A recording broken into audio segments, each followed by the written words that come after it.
কিসের অনুষ্ঠান হইতাছে এটা একটু কইছেন? এটা হলো লাডি দে।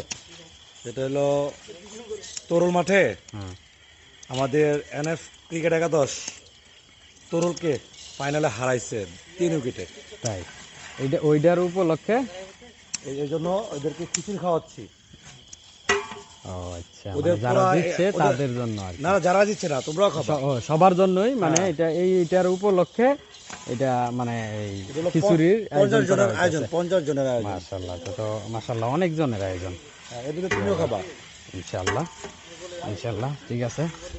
এই বেটা এই এই এই এদিকে এদিকে আসেন, এদিকে আসেন। আসসালামু আলাইকুম। ওয়ালাইকুম সালাম ওয়া রাহমাতুল্লাহ। ভাই আপনি কেরে আইছেন? হ্যাঁ, এখানে আমার দাওয়াত আছে তো তার জন্য। কিসের দাওয়াত আপনি জানেন? এটা ক্রিকেট উপলক্ষে 50 জনের আয়োজনের খিচুড়ি পাক করা হইতেছে না? 50 জনের আয়োজন, কিন্তু পাতিলটা দেখে কি মনে হইতেছে? পাতিলটা একটু দেখেন। 70 দিন থেকে পাতিলটা, হ্যাঁ আসলে সিরিয়াসলি সিরিয়াসলি 70 দিন থেকে এটা দেখমু, আপনার ঘরতে আবার দেখামু। ঠিক আছে, আসলে কতজন মানুষ খাইতে পারে। ঠিক আছে, আল্লাহ হাফেজ, সবাই ভালো থাকবেন।